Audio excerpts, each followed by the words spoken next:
Hey there guys, welcome to Next Time Lapse here on the Ducttapestuff channel. I'm actually going to be doing something pretty interesting in this video. I'm actually going to be making a solid duct tape painting, so I'm not going to be using any canvas or any cardboard or stuff like that, kind of like I did a couple time lapses ago. But I'm actually going to be making a duct tape placemat, like at your dining room table or something like that, that I can put plates and silverware and stuff like that on.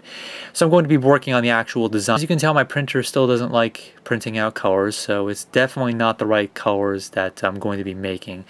As you can tell, I use the dark blue background. I'm going to be working on electric blue for the castle part here, and of course I'll be working on white for the actual letters below the castle there.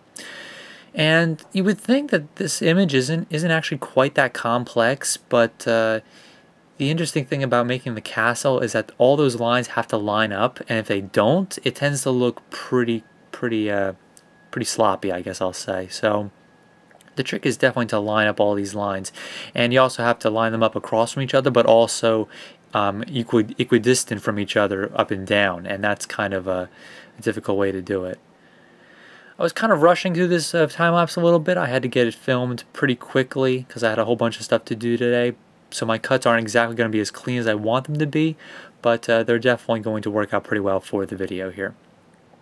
So just very carefully sticking those on. So once again, I'm making a duct tape placemat, for like my dining room table. I'm probably going to cover it with clear tape eventually so that you can clean it up really easily. And right now, for this video, I'm just going to be making the actual design on it, and then I'll show you guys what it looks like, down the line. Might even make a tutorial for a duct tape placemat. Alright, so now cutting out those little towers with the little flags on top. There are a lot of little flags on top of each of the towers. This is obviously modeled after the Cinderella's castle at Walt Disney World. Definitely not Aurora's castle at Disneyland. The two castles are very different in shape and size. So working on the top of the castle now, and that's going to be all in electric blue once again. And all these spires all have to be lined up, perfectly to make it look like it's, working out as one giant logo. The text didn't exactly turn out as well as I planned, but this is definitely the best part of the video here. So the text got a little messed up, but you'll see what I'm talking about eventually when we get towards the end here. Alrighty, so working on just peeling all those up. It's a really simple design, but at the same time it does take a long time to cut out. I mean, I was working through this, and you can always tell when I'm filming a time lapse, and I know it's taking a lot of time because I just get that feeling that I'm really dragging it out here. It wasn't too bad for this video, but I definitely knew it was going to be one of my longer ones. Decided to trim a little bit of the tower there because it was a little bit bigger than the base, which doesn't make too much sense, of course.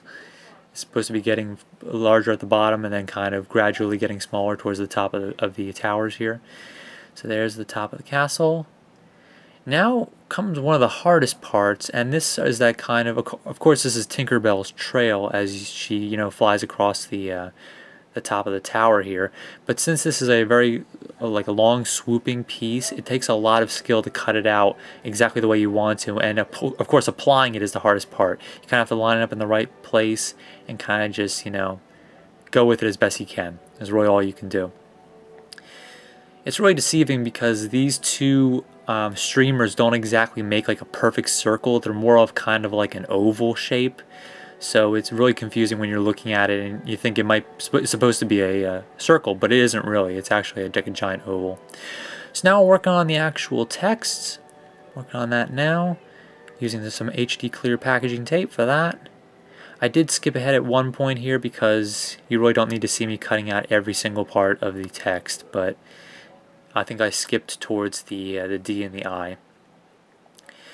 This is the most tedious part of the video, just going around each one of those letters.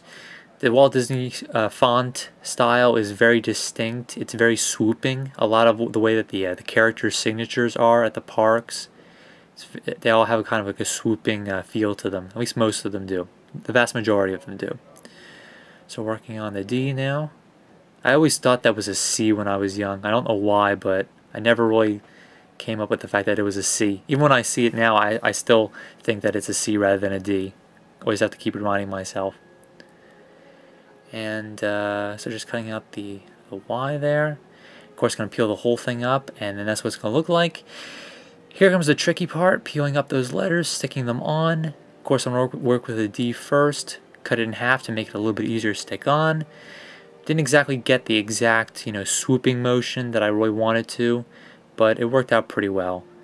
And I can always, peel it up and just carefully apply it once again. So you can tell the design's got a little messed up here, but that's mostly because I was just rushing through it. So we have the eye there, of course, the very distinct dot for the eye. All these letters are pretty close together, so it's kind of just going from there. The D is obviously my main letter at the moment, and then I'm just patterning all these other letters off of that. And you always want to start in the middle when you're working on your letters and then work your way out. And that really helps you to apply them all correctly. So now I'm working on the W, of course, and that one actually came apart a little bit.